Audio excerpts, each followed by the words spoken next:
Olá, turma, tudo bem? Hoje nós continuamos então a nossa aula de método de análise de dados e vamos tratar sobre a análise de literatura meta-análise. A meta-análise está inclusa aqui dentro do nosso tópico de revisões de literatura. Para quem perdeu a nossa primeira aula, o que são as revisões de literatura? Elas são procedimentos para a gente identificar o estado da arte em um determinado campo do conhecimento. Eu quero conhecer como um determinado campo de conhecimento está, eu quero conhecer de que forma que são feitas as pesquisas, ou como algumas variáveis se relacionam, enfim. Então, eu utilizo de estratégias de revisão de literatura. Mas para que servem essas revisões de literatura, né? Então, elas servem para isso mesmo, para a gente poder fazer essa descrição, integrar, sintetizar modelos teóricos e empíricos e contribuir, então, para determinado campo científico ou profissional. Eu não posso fazer uma revisão de literatura simplesmente assim, porque deu na minha cabeça que eu vou fazer uma revisão de literatura. Toda revisão de literatura, ela passa por uma contribuição, tá bem? Então, sempre tenham isso em mente, de que as revisões, elas devem contribuir para um campo científico ou profissional. A nossa aula anterior, nós tratamos sobre as revisões qualitativas. E ali tínhamos ali as narrativas, integrativas, entre outras. Se você ainda não viu, você pode voltar na nossa aula anterior e verificar lá. E na aula de hoje, nós vamos tratar das revisões quantitativas. Especificamente a bibliometria, sim, saber a definição dela. E a meta-análise, nós vamos aprofundar um pouco mais sobre como fazê-la e também um pouquinho sobre como interpretá-la. A bibliometria, o que ela é? Ela é como se fosse assim, imagina que você é um bibliotecário e você gostaria de saber como está a produção do conhecimento para você organizar este conhecimento de forma quantitativa, ou de uma forma mais diretiva, talvez assim, né? Então você vai lá olhar essas diferentes publicações que você encontra ali na literatura e vai agrupá-los em função da quantidade de artigos publicados, os anos, as áreas de investigação, as palavras-chave mais usadas, enfim, você vai ter ali indicadores sobre o campo e que de uma forma de organização de uma ciência da informação você vai conseguir descrever isso, tá bom? É quantitativo porque, no geral, os índices bibliométricos, eles são bem quantificáveis. A literatura da biblioteconomia tem mesmo assim um certo rigor para organização e estruturação do conhecimento em termos de indicadores, em termos de uma certa lógica assim de estruturação das áreas, tá bom? Então, isso seria um exemplo de revisão quantitativa, mas partindo aí dessa questão da bibliometria. Quer descrever em função da quantidade de artigos, dos anos, das áreas e tudo mais. São sempre, pense em indicadores de organização do conhecimento. O bibliotecário organizando os livros, mas nesse caso, imagina que são várias publicações ou conhecimento do mundo todo, de uma área específica, algo nesse sentido. É uma revisão bibliométrica. Quando estamos falando aqui de uma revisão, e ali temos um erro, nosso slide, a revisão quantitativa, tá bom? A meta-análise é uma revisão quantitativa, ali em cima está escrito qualitativa, mas é um erro no slide. A meta-análise é uma revisão quantitativa. Nós temos ali, então, a meta-análise e o que ela faz. A meta-análise, imaginem assim, que diferentes pessoas fizeram vários estudos e chegaram por meio de estatísticas diferentes que as correlações são positivas, são negativas ou são neutras, enfim, algo assim. Como eu vou saber quem está correto ou quem está incorreto, ou como que o modelo probabilístico da estatística consegue replicar isso melhor, contar qual é a tendência geral que estão seguindo os dados, tá bom? E aí nós então utilizamos a estratégia de meta-análise para que ela possa nos contar, olha, apesar de ter estudos ali que estão mais para o lado positivo, outros para o lado negativo, a tendência geral é para o positivo, tá bom? Nesse seu campo de conhecimento, dessas relações, dessas suas variáveis. Então, a meta-análise nada mais é do que uma síntese que se faz de todos aqueles efeitos encontrados na literatura, de um determinado tema, de uma determinada área científica, para que a gente possa, então, fazer inferência com base nos efeitos que os outros identificaram anteriormente, tá bem? Então, a gente pode pensar de duas formas: as revisões quantitativas, que é a bibliometria, como um bibliotecário organizando ali a casa, né? E a meta-análise, que é como os cientistas pegando aqueles outros estudos que os outros cientistas fizeram e verificando se o efeito está mais para positivo ou mais para negativo, tá bom? E se esse efeito é replicável. E aí a gente entra aqui já mais num passo a passo mesmo, assim, né? Na última aula nós vimos como fazer a revisão de literatura, aquelas qualitativas, então agora a gente vai ver como faz uma meta-análise. Se você estava aqui na nossa última aula, é muito provável que você encontre muita semelhança no passo a passo aqui, tá bom? A única diferença vai ser nesse aspecto ali de análise de vieses metodológicos dos identificados. Nas revisões qualitativas, nós não temos essa sexta etapa, nós vamos direto ali para a sétima, mas aqui então vamos tratar pontualmente de cada uma delas. Na primeira etapa é definir um problema a ser respondido, na segunda etapa é avaliar a qualidade dos recursos informacionais, a terceira etapa é definir fontes de escritores para obtenção de informação, a quarta etapa é a inspeção e seleção dos estudos identificados, a quinta etapa é uma síntese das evidências encontradas, a sexta etapa, que é própria da meta-análise, é uma análise de viés metodológicos dos estudos identificados, e a sétima etapa é uma descrição e discussão dos estudos e dos resultados desses estudos no formato de meta-análise. E, pontualmente, como que a gente pensa, assim, de uma forma mais articulada com o nosso projeto de pesquisa ou com o nosso TCC, né? Se o meu TCC, ele tem um foco na meta-análise mesmo, então a resposta ao problema de pesquisa é a própria revisão ou a meta-análise, né? Imagina que eu quero saber qual é o efeito da depressão nas taxas de ideação suicida no Brasil. E aí, então, eu vou pegar todos os estudos que falaram sobre depressão e ideação suicida no Brasil e vou ali fazer as etapas de meta-análise, nós veremos aqui para frente, e vamos conseguir responder, então, por meio da meta-análise, o problema de pesquisa do meu projeto, tá bem? Mas se no caso eu tenho já uma outra perspectiva de pensar que eu quero utilizar da meta-análise como algo que vai substanciar, que vai argumentar favorável, que vai dar evidências para o meu projeto, então eu utilizo de uma meta-análise que alguém já fez para fundamentar a minha investigação. E aí vamos pensar que existe uma meta-análise na literatura já publicada mostrando que a criatividade e desempenho escolar em estudantes de ensino médio tem uma relação positiva. E aí, a partir deste estudo de meta-análise, né, eu posso inferir uma outra investigação de que, ok, se tem essa relação no ensino médio, será que tem também no ensino fundamental?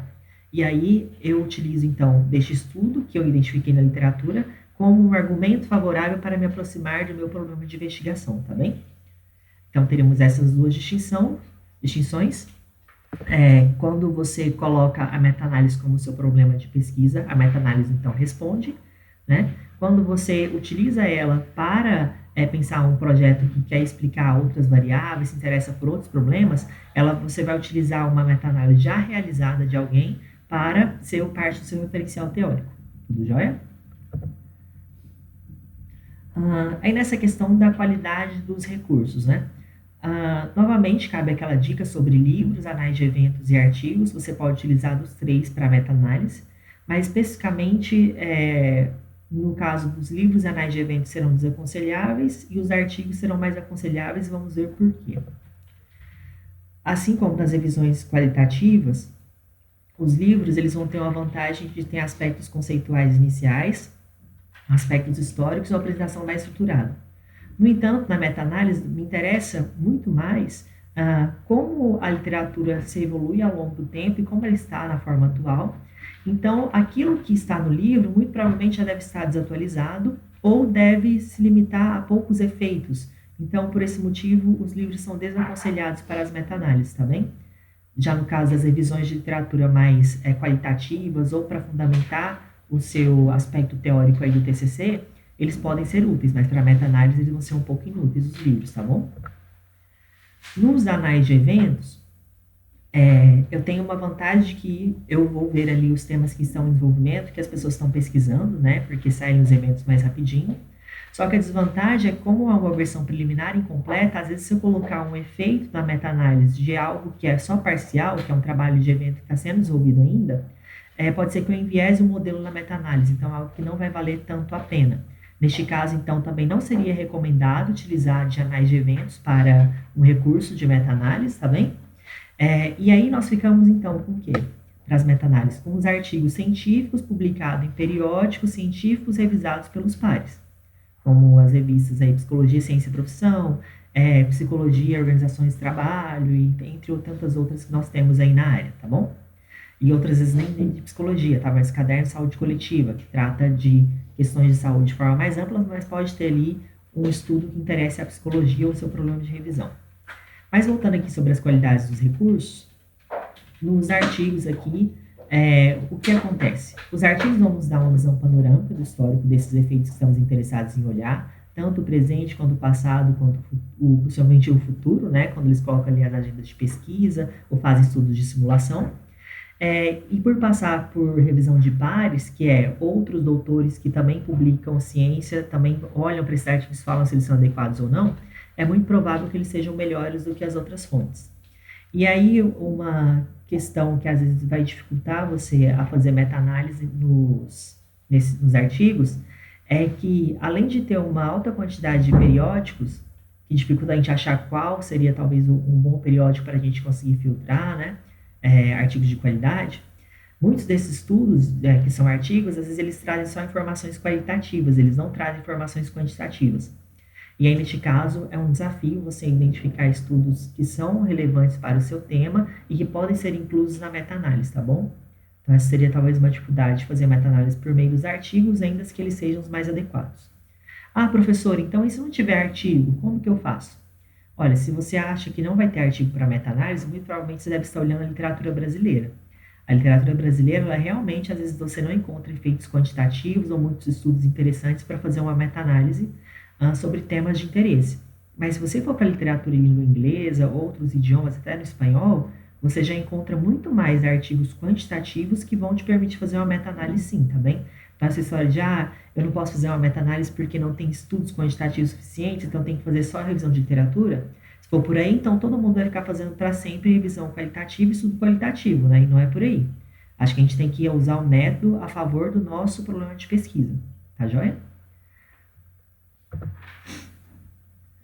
Então, uma terceira etapa aqui de definir fontes descritores para localizar a informação, e é como na revisão qualitativa mesmo, você tem que definir sua base de dados, e aí, de novo, nacional, internacional, se é da psicologia interdisciplinar, e lembrar que eu defino a base de dados e justifico com base no meu problema de pesquisa.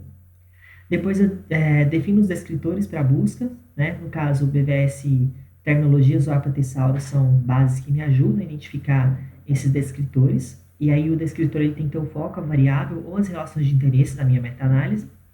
Depois eu tenho que definir os critérios de inclusão e exclusão, e eu sempre tenho que pensar o que incluir ou excluir e por qual razão. Porque se eu não fizer essa justificativa, muito provavelmente não tem uma lógica do meu delineamento aí de meta-análise, e aí muito provavelmente não será publicado ou não será uma meta-análise de qualidade. Feito isso, nós vamos então para a nossa quarta etapa, que é a inspeção e seleção dos estudos. A inspeção, de novo, nós vamos fazer a leitura dos títulos e resumos e vamos comparar em função dos nossos critérios de inclusão e exclusão. Lembrando que na meta-análise, como nós precisamos de efeitos quantitativos, muito provavelmente ali, já que mostra que é um estudo todo qualitativo, você já exclui, né? E aí, na seleção, nós vamos fazer a leitura dos artigos inspecionados na íntegra e certificamos de que a função, em função dos critérios de inclusão e exclusão, realmente se adequa ao estudo que nós estamos aí identificando, tá bom? Aí aqui nós vamos, depois, na quinta etapa, para a síntese das evidências encontradas. E aqui eu quero diferenciar com vocês uma coisa, que na meta-análise ou nas revisões quantitativas, as tabelas, elas sempre são quantitativas. Lá na nossa revisão qualitativa, nós podíamos utilizar tabelas, texto, fluxogramas, diagramas, tá bem? E aqui não. Aqui nós estamos utilizando sempre tabelas quantitativas, porque para gerar um modelo de meta-análise, eu preciso de dados quantitativos. Então, eu tenho que criar tabelas que eu agrupo as informações como números. E além dessa tabela que eu vou mostrar para vocês, que seria assim, uma síntese das evidências, que é aquela que vai no artigo, você também tem que ter uma outra tabela onde você guarda as referências em uma planilha, para que você não perca as informações, tá bom? Saiba de onde você está tirando cada uma daquelas informações e dos efeitos que você analisou na sua meta-análise. Esse aqui é o exemplo, então, né, da tabela de síntese das evidências encontradas. Note aí que tem o autor, o método, o tamanho da amostra, outros aspectos sociodemográficos, como se nível educacional, o gênero, o país, se era trabalhador de instituições públicas ou privadas, qual o modelo teórico utilizado, o nível hierárquico do trabalho, enfim, registramos todas as informações, mas o que interessa no geral para a meta-análise é o tamanho da amostra, que é a terceira coluna, e a última coluna ali que é o R, que é a relação, né? Neste caso, estava buscando investigar o quanto que o contexto de trabalho tem relação com burnout, tá bem? E aí, a mesma interpretação que se faz de uma tabela de correlações varia entre positivo e negativo. Positivo, as duas coisas crescem juntos. Negativo, enquanto uma cresce, a outra diminui. O número varia de 0,01 até 0,99. 0,99 é extremamente forte e 0,01 é extremamente fraco, ok? E aí, neste caso, aí, nós temos valores que vão desde 0,465 até 0,02. Tá bem? Joia? E aí, agora, nós vamos para uma etapa que não tínhamos na revisão qualitativa, mas que temos na meta-análise, que é a análise de viés metodológicos de cada um dos estudos que nós identificamos. Aí nós vamos entrar nesses estudos e vamos verificar. As amostras que utilizavam ali, será que elas são substantivas, representativas? Ou seja, tem uma quantidade razoável de pessoas e é representativo daquilo que eu quero investigar? Se eu quero investigar trabalhadores de setor industriais, será que as minhas amostras desses estudos são de trabalhadores do setor industrial ou não? Porque se eu incluir talvez trabalhadores do setor de serviço, eu estou querendo falar do setor industrial, já não é representativo. Então, veja, sempre ter esse olhar em relação à amostra. Depois, o delineamento adequado. Se propôs a fazer um delineamento correlacional, experimental ou quase experimental, que são os delineamentos quantitativos, né? Será que foi feito de uma forma adequada ou se tem vieses? E aí, ver se tem grupo controle ou não, ver se as medidas são bem adequadas, enfim. Tudo aquilo que vocês devem ter aprendido aí ao longo da disciplina de métodos de pesquisa, vocês podem aplicar aqui para inspecionar esses estudos e ver se tem vieses metodológicos ou se são feitos de forma adequada. Depois, a análise de dados, aí eu acho que já entra um pouco sobre o que trabalhamos na nossa disciplina aqui de métodos de análise de dados. Você vai verificar se as análises que as pessoas utilizaram foram feitas da forma adequada, reportadas da forma adequada, para que você possa, então, utilizar aqueles números que esses autores utilizaram nos estudos deles, né, para incluir na sua meta-análise. Veja, porque se tiver alto nível de viés, entenda que viéses como uma amostra ruim, um delineamento inadequado ou análise de dados inadequado, é muito provável que aquela informação que você vai incluir na sua meta-análise vai virar um ruído. Então, é às vezes muito mais pertinente você excluir os estudos que não foram feitos de forma adequada do que você incluí-los na sua meta-análise, tá bem? Essa aqui é a nossa ideia dessa sexta etapa. E depois que isso está bem delineado, nós vamos então para a sétima etapa, que é a descrição e discussão dos resultados.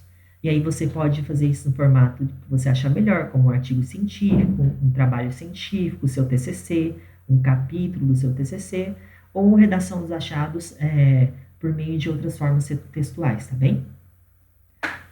Eu só quero ressaltar aqui mais uma vez de que é sempre importante que nessa etapa nós tenhamos uma atenção na socialização e clareza dos procedimentos e resultados. Porque quando nós fazemos uma meta-análise, uma revisão de literatura quantitativa ou qualitativa, nós estamos focando em entregar para as pessoas informações de ponta, atualizadas e compreensíveis pela maior parte da comunidade profissional e científica, tá bem? Porque de nada adianta nós gerarmos as meta-análises, as revisões, e as pessoas não entenderem elas ou não conseguirem replicá-las para avaliar se elas foram revisões de qualidade ou não. Então, na descrição, tenha sempre esse cuidado, faça sempre isso de uma forma bem adequada, tudo bem? E aqui, por último, eu quero trazer para vocês umas dicas de interpretação de meta-análise. Nos artigos de meta-análise, vocês vão identificar esse gráfico, que é como se fosse um triângulo, né? Que é chamado funnel plot. Neste gráfico, você tem que olhar as bolinhas e ver se a maior parte das bolinhas está na área branca ou na área cinza, ou se elas estão dentro do triângulo ou fora do triângulo. Quanto mais as bolinhas estiverem dentro do triângulo, significa que o resíduo, os viés, a quantidade de erro que tem na meta-análise está adequado. Quando as bolinhas começam a furar o triângulo e ir para a área cinza, significa que elas estão desviando muito, ou seja, são erros, são inadequados. Então, a meta-análise adequada, ela tem todas as bolinhas dentro do triângulo. A meta-análise inadequada, ela tem todas as bolinhas fora do triângulo. Então, o que o funnel plot representa? Representa a quantidade de resíduos.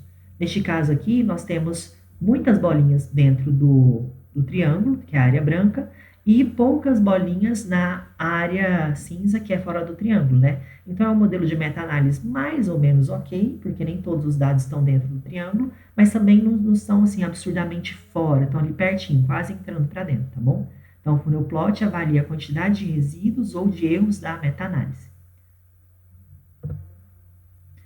Outra interpretação que nós temos aqui na meta-análise é o flourish plot. Que no flourish plot você vai ter cada um dos estudos colocado aí na forma do efeito que cada um deles tem, né? E o peso de cada um deles para a meta-análise. O peso de cada um deles para a meta-análise apresenta em termos percentuais. Por exemplo, o primeiro estudo ali do Adler, ele tem 9,51% de peso, e o efeito que ele identificou para o contexto de trabalho causar burnout foi positivo.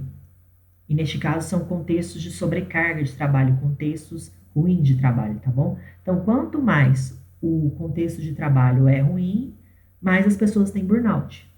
E quanto que é este efeito para este autor? É de 0,50, né? E é um efeito positivo. E o intervalo de confiança fica de 0,49 a 0,61. E aí é só você fazer essa interpretação para todos os demais.